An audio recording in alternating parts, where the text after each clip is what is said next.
আজকের ক্লাস ইতিহাস থেকে সিন্ধু সভ্যতা, ইন্দাস ভ্যালি সিভিলাইজেশন। আচ্ছা, সিন্ধু সভ্যতা কিভাবে তৈরি হলো, কেন তৈরি হলো? দেখবো যে যখন প্রাচীনকালে মানুষ কি করতো, মানুষ হচ্ছে নদীকে কেন্দ্র করে সভ্যতা গড়ে তুলতো। এবং সিন্ধু সভ্যতা একটা নদী কেন্দ্রিক সভ্যতা, যেখানে কি হয়েছে, আমাদের সিন্ধু নদী এবং তার উপনদী, যে সিন্ধু নদী আর তার উপনদীর উভয় তীরে 3000 অব্দে তাম্রপ্রস্তর যুগের একটা নগরকেন্দ্রিক সভ্যতা হচ্ছে আমাদের সিন্ধু সভ্যতা। তাহলে সিন্ধু সভ্যতা কি? সিন্ধু সভ্যতা অবশ্যই হচ্ছে যে একটা নদী কেন্দ্রিক সভ্যতা এবং একটা নগর কেন্দ্রিক সভ্যতা, যেটা হচ্ছে তাম্রপ্রস্তর যুগ। তাম্রপ্রস্তর যুগ কি বলা হয়? চ্যালকোলিথিক এজ বলতে হয়। চ্যালকোলিথিক কথাটা চলে আসতে পারে, চ্যালকোলিথিক।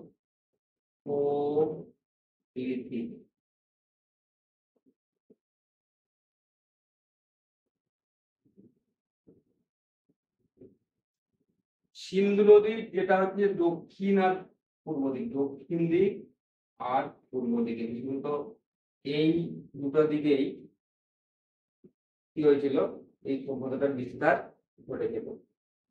আমরা দেখব এখানে টোটাল 1022টা কেন্দ্র আছে, যার মধ্যে 97টি কেন্দ্র সম্পূর্ণ আবিষ্কৃত হয়েছে, যার মধ্যে 616টি কেন্দ্র হচ্ছে ভারতে অবস্থিত। এরপরে দেখবো যে সিন্ধু সভ্যতা কোথা থেকে কোথায় বিস্তৃত ছিল। এটা আমরা ম্যাপে আগের দিন যখন পড়াচ্ছিলাম ডাইরেকশন টেস্ট তখন দেখিয়েছিলাম। এই উপর দিকটাকে বলা হয় কি? উত্তর দিক। নিচ দিকটা কি বলা হয়? দক্ষিণ দিক। এদিকে কি বলা হয়? পূর্ব দিক। এদিকে কি বলা হয়? পশ্চিম দিক। তাই তো? যে সিন্ধু সভ্যতার যে উত্তর দক্ষিণে যেটা বিস্তৃতি, সেটা ছিল কত? 1600 কিলোমিটার। এবং সিন্ধু সভ্যতার যেটা পূর্ব পশ্চিমে বিস্তৃতি, সেটা ছিল 1100 কিলোমিটার। হয়েছে? এরপরে আমরা দেখবো উত্তর সবচেয়ে সিন্ধু সভ্যতার যে বিস্তার লাভ করেছে, তার সবচেয়ে উত্তর প্রান্ত ছিল কি? মান্ডা। মান্ডাটা কোথায়? জম্মু অ্যান্ড কাশ্মীর। ঠিক আছে। দক্ষিণ প্রান্তটা হচ্ছে মহারাষ্ট্রের দৈমাবাদে অবস্থিত। আর পূর্ব দিকটা হচ্ছে ইউপির আলমগীরপুরে অবস্থিত, উত্তরপ্রদেশের আলমগীরপুর। আর এইটা দক্ষিণ প্রান্তটা হচ্ছে সুতকাঞ্চেনদারো, কোথাকার? বালুচিস্তানের। পশ্চিম প্রান্তরে কি বললাম? সুতকঞ্জেনদারো বালুচিস্তানে অবস্থিত।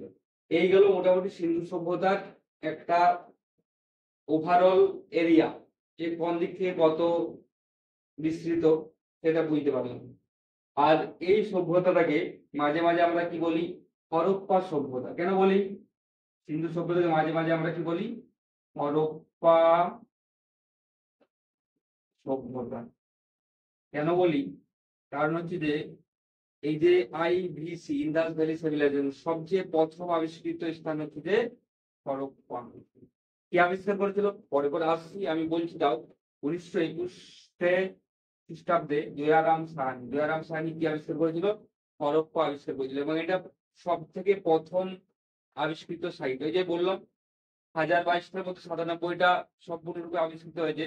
এই 97টার মধ্যে সব থেকে প্রথম আবিষ্কৃত হয়েছে তোমার হচ্ছে হরপ্পা। তার জন্য এই সভ্যতাটাকে বলা হয় হরপ্পা সভ্যতা। কি আবিষ্কার করেছিল? দয়ারাম সাহানি 1921 খ্রিস্টাব্দে। এতদূর পর্যন্ত ক্লিয়ার? এরপর আমরা দেখবো যে কতগুলো স্থান, মোটামুটি যেগুলো ইম্পর্টেন্ট স্থান, সেগুলো আমি পরপর দিয়ে দেখবো। আর কে আবিষ্কার করেছেন এবং ওই জায়গার কি ফিচার্স আছে, মানে ওই জায়গার কি কি জিনিস মানে ইম্পর্টেন্ট পরীক্ষার এক্সাম পয়েন্ট অফ ভিউ থেকে, সেগুলো দেখবো। দেখো এবারে আমরা এক এক করে পড়বো প্রত্যেকটা জায়গা। একটা হচ্ছে হরপ্পা। হরপ্পা যে সাইটটা আছে, সেটা 1921 সালে আবিষ্কৃত হয়েছে। কে আবিষ্কার করেছেন? একটু আগে বললাম, দয়ারাম সাহানি। ঠিক আছে। এই সাইটটা অ্যাকচুয়ালি কোথায় অবস্থিত? সেটা হচ্ছে যে ইরাবতী নদীর তীরে, ইরাবতী নদীর পূর্ব তীরে, যেটা হচ্ছে পাকিস্তানের পাঞ্জাব প্রদেশের যে মন্টোগোমারি জেলা আছে বর্তমানে, সেখানে অবস্থিত। ঠিক আছে। এখন সেটা পাকিস্তানের যে পাঞ্জাব প্রদেশ, তার একটা জেলা যার নাম মন্টোগোমারি, সেখানে অবস্থিত ইরাবতী নদীর পূর্ব তীরে। এখানে কি কি পাওয়া গেছে? তাম্র নির্মিত আয়না, কোপার চেরিয়ট মানে কি, মানে তামার তৈরি খেলনা রথ, 6টা সারিবদ্ধ শস্যাগার, ঠিক আছে। আর কি পাওয়া গেছে, কবরস্থানে সিমেটারি কালচার পাওয়া গেছে, যেখানে 2 red stones idol of a dancing girl, ঠিক আছে, and naked bust of male, আর হচ্ছে যে ফিমেল জেনিটালিয়া পাওয়া গেছে। এখানে ইম্পর্টেন্ট বলতে এখানে কোপার চেরিয়ট মনে রাখতে হবে, ঠিক আছে, 6টা সারিবদ্ধ শস্যাগার মনে রাখতে হবে, আর কোন নদীর তীরে অবস্থিত সেটা মনে রাখতে হবে, ইরাবতী নদী, আর কোন জেলায়, মন্টগোমান। কে আবিষ্কার করেছে, দয়ারাম সাহানি, কত সালে, 1921। 2 নম্বরে আসবো মহেঞ্জোদারো। মহেঞ্জোদারো মানে কি, মহেঞ্জোদারো মানে মৃতের স্তূপ, মৃতের স্তূপ। এটা কত সালে আবিষ্কৃত হয়, 1922, ওটার পরেই, হরপ্পার পরে হবে মহেঞ্জোদারো। কে আবিষ্কার তাকে, রাখাল দাস বন্দ্যোপাধ্যায় বা রাখাল দাস ব্যানার্জি, বা আমরা আর.ডি. ব্যানার্জিও বলি, ঠিক আছে। এটা কোথায়, মহেঞ্জোদারোটা বর্তমানে সিন্ধু নদীর ডান তীরে অবস্থিত। এটা হচ্ছে যে সিন্ধু প্রদেশের লাটকানা বলে একটা জেলা আছে, সেখানে অবস্থিত। এইখানটা মহেঞ্জোদারো পড়তে আমার এই কারণে ভালো লাগে, কারণ মহেঞ্জোদারো হচ্ছে যে সবগুলো ইম্পর্টেন্ট। মহেঞ্জোদারো একটা মুভি আছে ঋত্বিক রোশনের, এখানে দেখো কি কি আছে, কি পাওয়া গেছে, বৃহৎ স্নানাগার পাওয়া গেছে, ইম্পর্টেন্ট, বৃহৎ শস্যাগার পাওয়া গেছে, ব্রোঞ্জ নির্মিত নৃত্যরত নারী মূর্তি মানে হচ্ছে যে ড্যান্সিং গার্ল, আর হচ্ছে বিয়ার্ড ম্যান পাওয়া যায়, যেটা হচ্ছে স্পিয়া টাইপ নির্মিত, ঠিক আছে, দাঁড়িয়ে, এই যে বিয়ার্ড এখন ফ্যাশন হয়ে গেছে, আগে মানুষ হরপ্পা যখন মহেঞ্জোদারো সিন্ধু সভ্যতার আমলে, সেই তখন বিয়ার্ড রাখতো মানুষ। আর এখানে কি আছে, মাতৃমূর্তির ছবি সমন্বিত শিল্প পাওয়া গেছে, আর হচ্ছে অ্যাসেম্বলি হল পাওয়া গেছে। এরপর হচ্ছে সুতকা জানদের। সুতকা জানদের কি, এটা আগে বললাম, এটা হচ্ছে সিন্ধু সভ্যতার সবচেয়ে ওয়েস্টার্ন পার্ট, মানে হচ্ছে সবচেয়ে পশ্চিমের যেটা জায়গা, সেটা হচ্ছে যে সুতকা জানদের। এটা কোথায় বললাম অবস্থিত, বেলুচিস্তান, ঠিক আছে। এটা 1927 সালে আবিষ্কৃত হয়েছিল। কি আবিষ্কার করেছিল, M.A. স্টেইন। এটা তো বললাম বালুচিস্তানের তীরে অবস্থিত, কোন নদীতে, দশ, ঠিক আছে, বা ডাক্স যেটা বলে।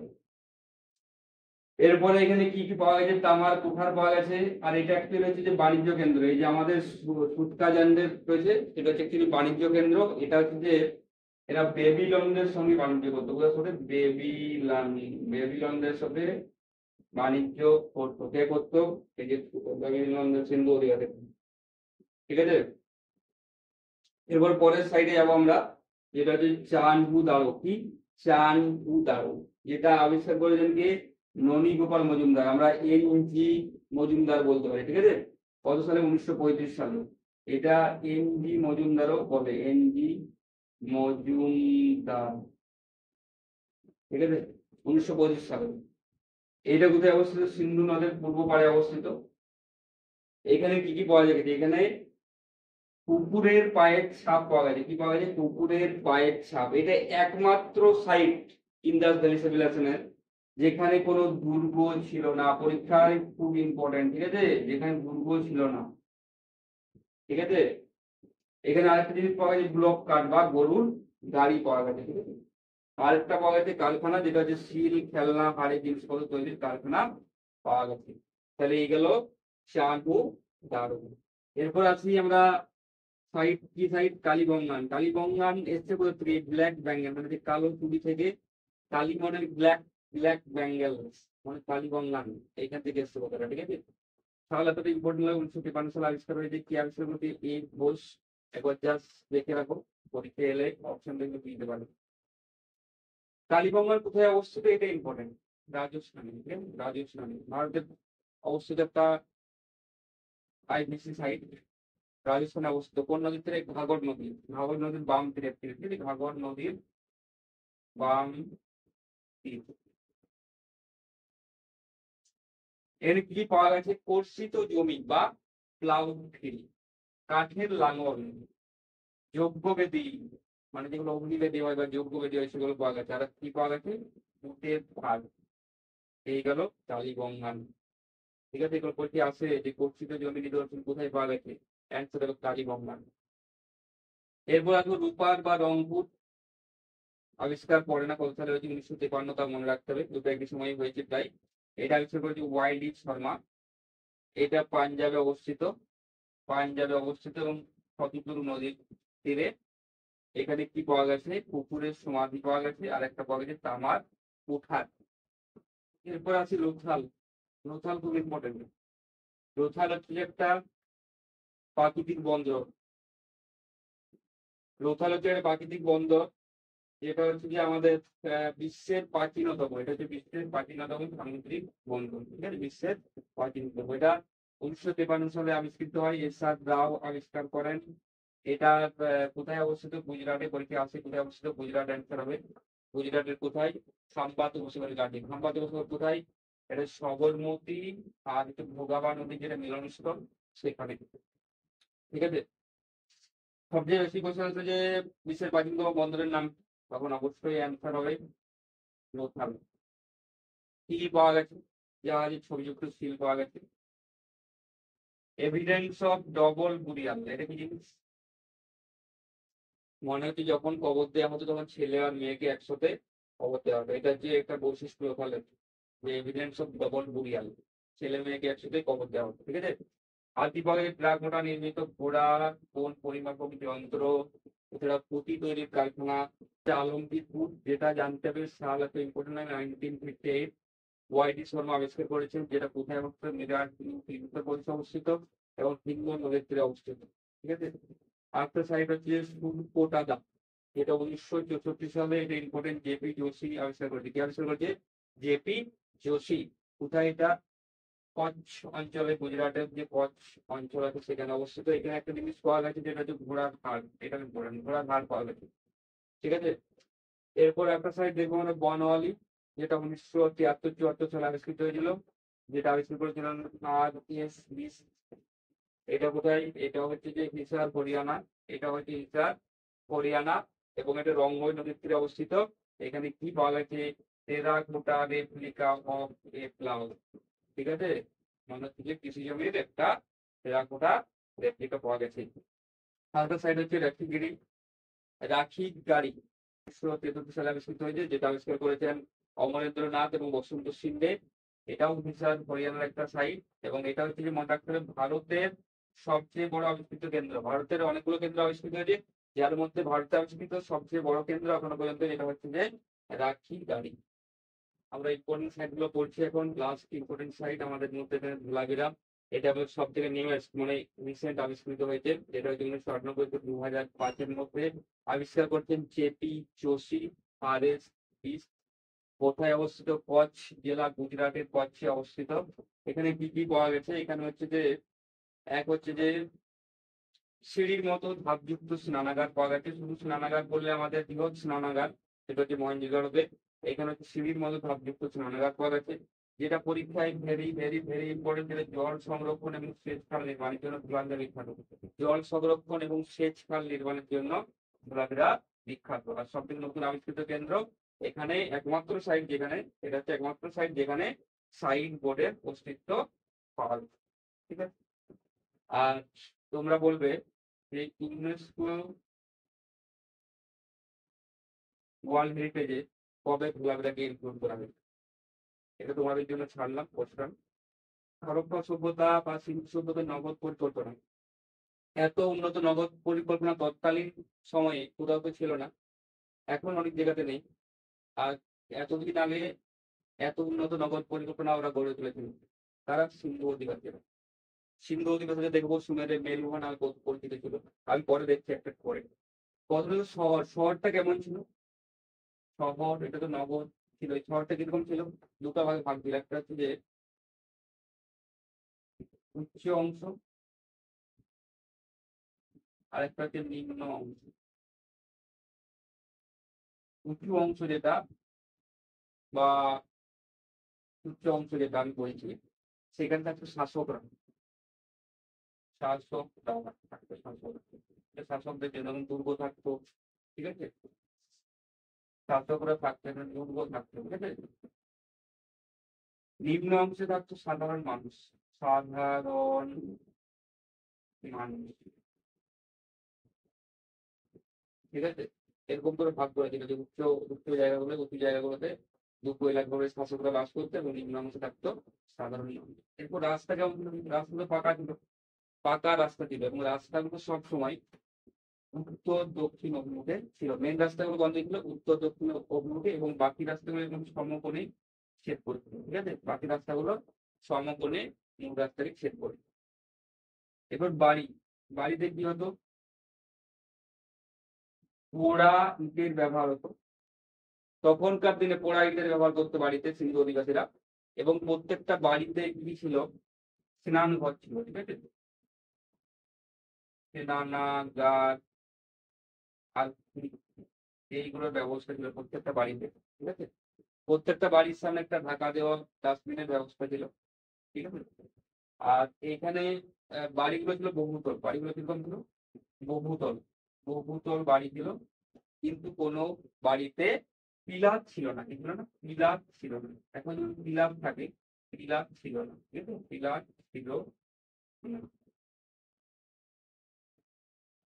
এরপর দেখবো যে দুর্গ এলাকায় কিছু শস্যাগার পাওয়া গেছে। দুর্গ এলাকায় এই যে প্রশাসক বা শাসকদের জায়গায় কিছু শস্যাগার পাওয়া গেছে এবং পাকা নর্দমা ছিল। ঠিক আছে, পাকা নর্দমা ছিল। নর্দমা গুলো কিরকম পাকা ছিল? কেন পাকা ছিল? মানে এই যে প্রত্যেকটা বাড়িতে বললাম বাড়ির সামনে একটা বাঁধানো ডাস্টবিন ছিল এবং এই যে নর্দমা গুলো রাস্তার মাঝে একটা জায়গায় এরকম ঢাকা দেওয়া শোকপিটের মতো করা ছিল।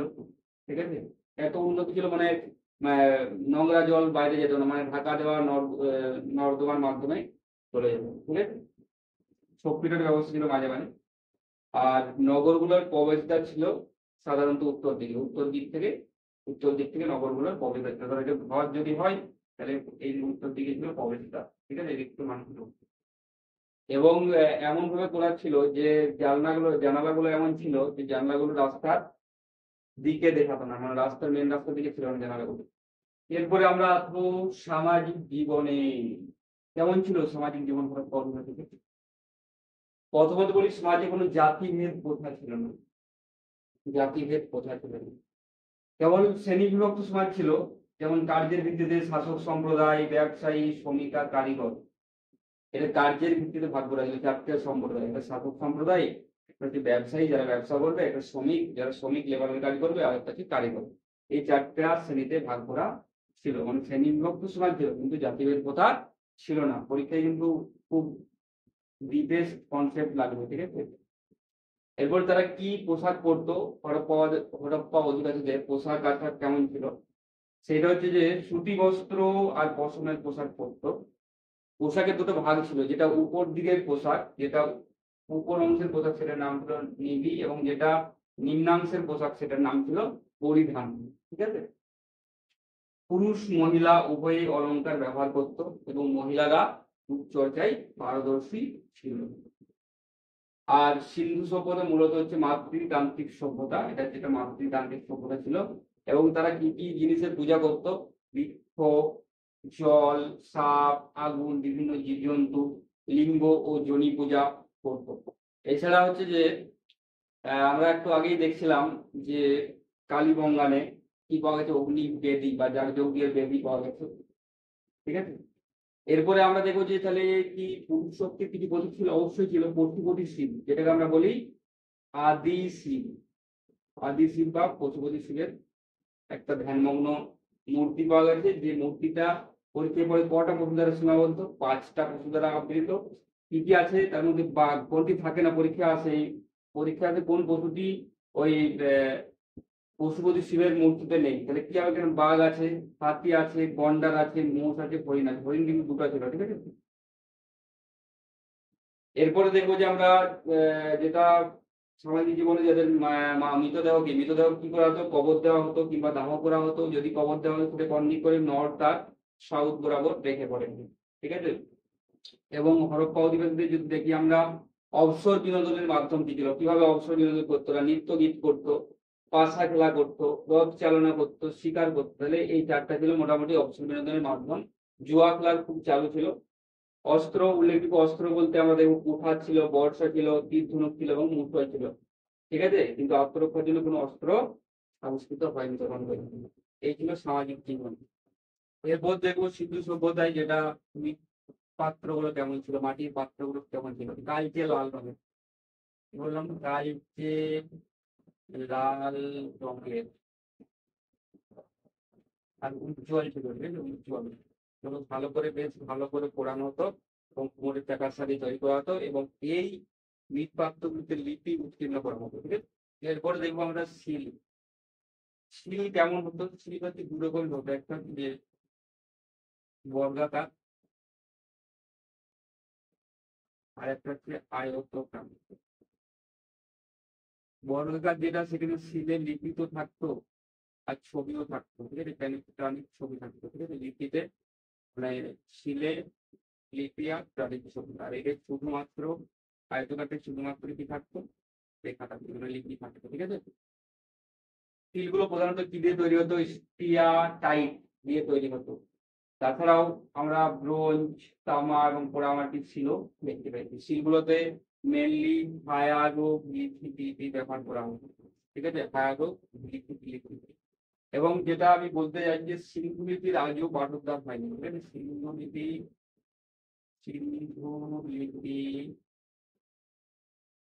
আজও পাঠোদ্ধার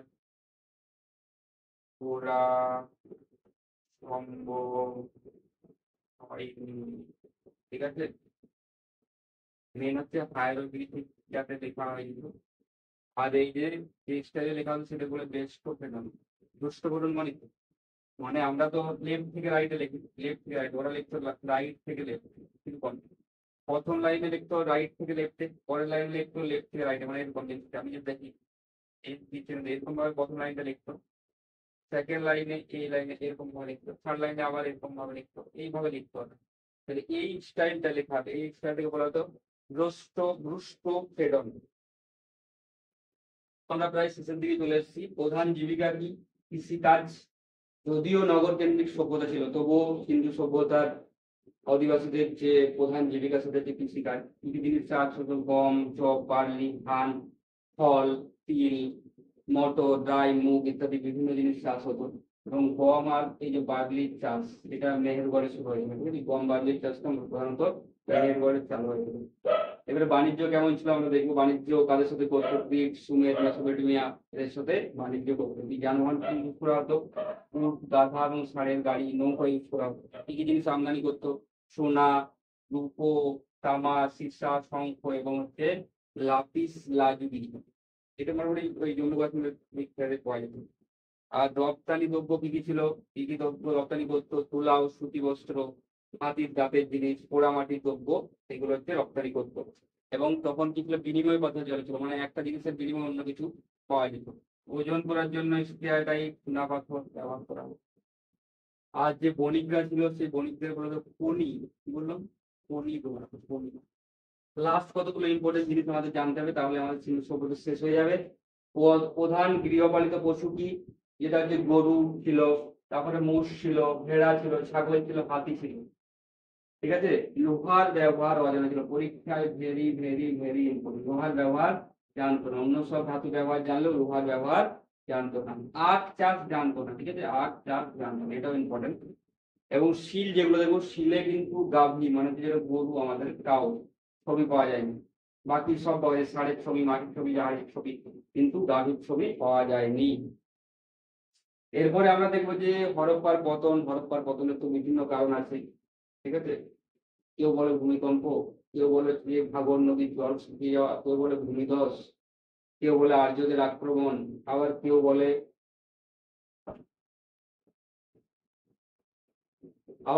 হরপ্পাবাসীর রক্ষণশীলতা, ঠিক আছে। যাই হোক, হরপ্পা চলে গেছিল। হরপ্পা অনেক নতুন নতুন জিনিস আমরা এই প্রত্নতত্ত্ব আবিষ্কারের ফলে আমরা জানতে পারছি, বিভিন্ন আর্কিওলজিক্যাল সাইট আবিষ্কারের ফলে আমরা জানতে পারছি। এবং এই হরপ্পা সভ্যতার পতনের পর মূলত একটা সভ্যতা তৈরি হয়েছিল, যার নাম হচ্ছে জুকর সভ্যতা। জুকর সভ্যতার মেন বৈশিষ্ট্য হচ্ছে যে হলুদ মৃৎপাত্র বা উজ্জ্বল লাল রঙের মৃৎপাত্র, যেটা আমাদের হরপ্পাতে বা সিন্ধু সভ্যতায় কি ছিল বললাম একটু আগে, যেটা ছিল কালচে লাল রঙের। সিন্ধু সভ্যতার মৃৎপাত্রগুলো কেমন ছিল, কালচে লাল রঙের।